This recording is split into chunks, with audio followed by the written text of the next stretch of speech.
بسم اللہ الرحمن الرحیم۔ آج رمضان کورس کا جو ہے تیسرا سبق ہے۔ کل بھی رمضان المبارک کے روزے کے حوالے سے روزے کی فضیلت کے متعلق ایک حدیث مبارکہ ذکر کی تھی۔ آج ایک اور حدیث مبارکہ آپ کی خدمت میں پیش کرتا ہوں۔ حضرت ابو ہریرہ رضی اللہ تعالی عنہ سے روایت ہے کہ حضور اکرم صلی اللہ علیہ وسلم کا ارشاد ہے کہ 3 آدمیوں کی دعا رد نہیں ہوتی۔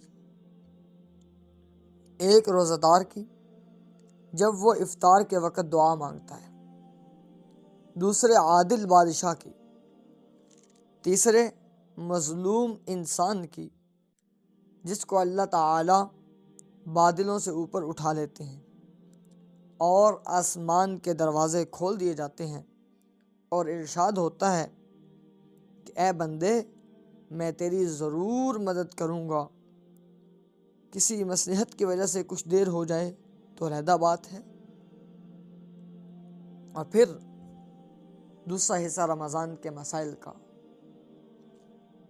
آج ان چیزوں کو بیان کریں گے جن سے روزہ تو ٹوٹ جاتا ہے لیکن صرف قضا لازم ہوتی ہے، کفارہ نہیں۔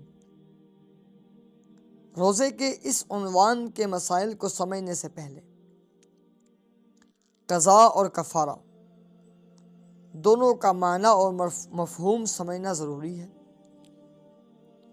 قضا ایک روزہ دوبارہ رکھنے کو قضا کہتے ہیں اور کفارہ 2 ماہ کے لگاتار روزے رکھنا، بغیر ناغے کے روزے رکھنے کو کفارہ کہتے ہیں۔ اب مسائل کو توجہ اور دھیان سے سنیے گا۔ پہلا مسئلہ یہ ہے، کسی نے زبردستی روزہ دار کے منہ میں کوئی چیز ڈال دی اور وہ حلق میں اتر گئی۔ نمبر 2، روزہ یاد تھا اور کلی کرتے وقت بغیر ارادے کے پانی حلق میں اتر گیا۔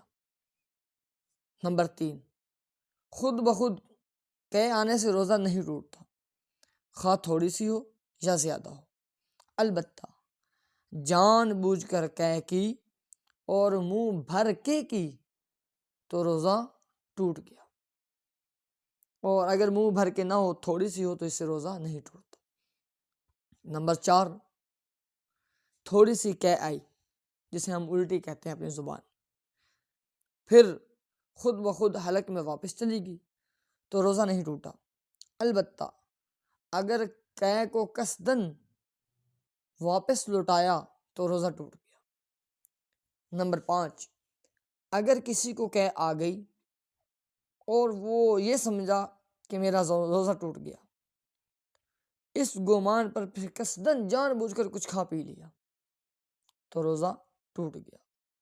نمبر 6، دانتوں میں پھنسی ہوئی کوئی چیز اس کو زبان سے نکال کے نگل لیا، جبکہ وہ چنے کے دانے کے برابر یا اس سے زیادہ ہو تو روزہ ٹوٹ گیا، اس سے کم ہو تو نہیں۔ اگر منہ سے نکال کر پھر نکل گیا، یعنی دانتوں میں پھنسی ہوئی تھی، منہ میں سے نکالی، باہر نکال لی، پھر نکل گیا، چنے سے کم ہو یا زیادہ ہو، وہ روزہ ٹوٹ جائے گا۔ نمبر 7، دانتوں میں سے خون نکلا، اس کو نگل لیا، جبکہ خون تھوک سے زیادہ ہو تو صرف قضا واجب ہوگی۔ نمبر 8، کسی نے بھولے سے کچھ کھا پی لیا، پھر یہ سمجھا کہ میرا روزہ ٹوٹ گیا، اس وجہ سے پھر جان بوجھ کر کچھ کھا پی لیا تو روزہ ٹوٹ گیا، قضا واجب ہے، کفارہ نہیں ہے۔ نمبر 9، یہ سمجھ کر کہ ابھی صبح صادق یعنی اذان فجر کا وقت نہیں ہوا، سحری کھا لی، پھر معلوم ہوا کہ صبح صادق کے بعد کھایا پیا، صرف قضا لازم ہوگی اب۔ نمبر 10، بادل یا غبار کی وجہ سے یہ سمجھ کر کہ سورج غروب ہو چکا ہے، روزہ افطار کر لیا، بعد میں معلوم ہوا کہ ابھی دن باقی تھا، اسی طرح گھڑی پر وقت غلط ہونے کی وجہ سے یا کسی اور غلطی کی وجہ سے وقت سے پہلے اذان دینے کی وجہ سے افطار کر لیا تو بھی قضا لازم ہوگی۔ نمبر 11، رمضان المبارک کے علاوہ اور دنوں میں کوئی روزہ جان بوجھ کر توڑ دیا تو بھی قضا ہے۔ یہ وہ مسائل چاہ رہے ہیں جن سے صرف قضا ہوتی ہے، کفارہ نہیں۔ روزے کی حالت میں نمبر 12، روزے کی حالت میں ٹوتھ پیسٹ یا منجن سے دانت صاف کرنا مکروہ ہے، اور اگر اس میں سے کچھ حلق میں اتر جائے تو روزہ ٹوٹ جائے گا، قضا لازم ہوگی۔ نمبر 13، کسی نے بیوی کا بوسہ لیا، ساتھ لیٹا، اس کی وجہ سے انزال ہو گیا تو صرف قضا واجب ہے۔ نمبر 14، روزہ پورا کرنے کی صورت میں مرض کی شدت یا مدت مرض میں اضافے کا پورا یقین ہو تو روزہ توڑنا جائز ہے، اس صورت میں صرف قضا واجب ہوگی۔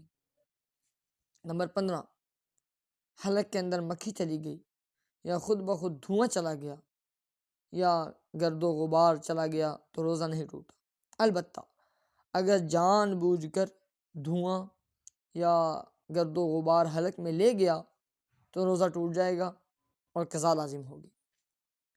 نمبر 16،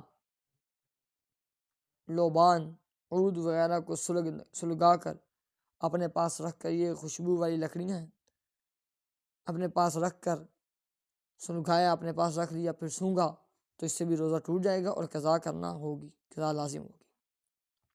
نمبر 17، کسی نے کنکری یا لوہے کا ٹکڑا وغیرہ کوئی ایسی چیز کھا لی جس کو بطور غذا نہیں کھایا کرتے اور نہ ہی اس کو کوئی بطور دوا کھاتا ہے تو اس کا روزہ ٹوٹ جائے گا، لیکن اس پر کفارہ واجب نہیں ہوگا، صرف قضا لازم ہوگی۔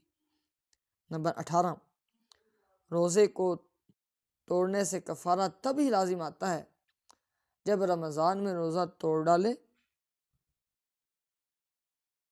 رمضان کے علاوہ روزے کے توڑنے سے کفارہ واجب نہیں ہوتا، خواہ جس طرح توڑے، اگرچہ وہ روزہ رمضان کی قضا کا ہی کیوں نہ ہو۔ یہ 18واں مسئلہ دوبارہ سن لیجیے گا۔ روزے کے توڑنے سے کفارہ تب لازم آتا ہے جب رمضان المبارک میں روزہ توڑ ڈالے، یعنی رمضان کو روزہ رکھا پھر اس کو توڑ دیا تو پھر اب اس پر کفارہ آئے گا، اگر رمضان کے علاوہ ہے تو پھر کفارہ نہیں ہے، قضا ہے۔ اور نمبر 19، انہیلر سے روزہ ٹوٹ جاتا ہے، صرف قضا لازم ہے۔ اور نمبر 20، پخانے کی جگہ میں اندر کی طرف کوئی تر چیز دوائی لگائی تو روزہ ٹوٹ جائے گا، قضا لازم ہوگی۔ اور نمبر 21، مشت زنی کرنے سے روزہ ٹوٹ جاتا ہے، اس سے بھی قضا لازم ہوگی۔ اور پھر اب روزہ ٹوٹ جاتا ہے، اب ان مسائل کو بیان کرتا ہوں میں جن سے روزہ ٹوٹ جاتا ہے اور قضا اور کفارہ دونوں لازم ہوتے ہیں۔ نمبر 1، جان بوجھ کر ایسی چیز کھا پی لی جو غذا یا دوا کے طور پہ استعمال کی جاتی ہے۔ نمبر 2، جان بوجھ کر ہم بستری کر لی، اس سے بھی قضا اور کفارہ دونوں لازم ہیں۔ نمبر 3، سرما لگایا اور یہ سمجھا کہ روزہ ٹوٹ گیا، پھر جان بوجھ کر کھا پی لیا، قضا بھی ہے، کفارہ بھی ہے۔ نمبر 4، مسواک استعمال کی اور یہ سمجھا کہ روزہ ٹوٹ گیا، پھر جان بوجھ کے کھا پی لیا، قضا بھی ہے، کفارہ بھی ہے۔ غیبت کی، یہ سمجھا کہ روزہ ٹوٹ گیا، پھر جان بوجھ کے کھا پی لیا تو قضا بھی ہوگی، کفارہ بھی۔ نمبر 6، اگر کوئی مرد بیوی کو ہم بستری پر مجبور کرے اور بیوی راضی نہ ہو تو مرد پر قضا اور کفارہ دونوں واجب ہیں اور عورت پر صرف قضا لازم ہے۔ اگر ابتدا میں عورت راضی نہ ہو اور دخول کے بعد راضی ہو جائے تب بھی عورت پر صرف قضا ہوگی، کفارہ نہیں ہوگا، کیونکہ اس میں اس بیچاری کا قصور نہیں ہے نا، اس لیے۔ نمبر 7، عورت نے یہ سوچ کر کہ اگر آج مجھے حیض آیا تو روزہ توڑ دیا، پھر حیض نہیں آیا تو قضا بھی ہوگی، کفارہ بھی ہوگا۔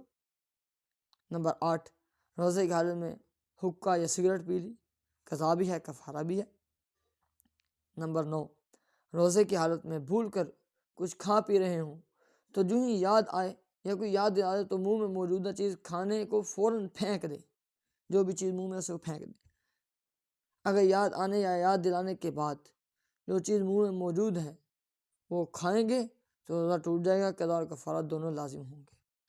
آخر میں ایک دعا بھی آپ کو سکھا دیتے ہیں، کیونکہ یہ بھی مسنون چیزیں ہیں۔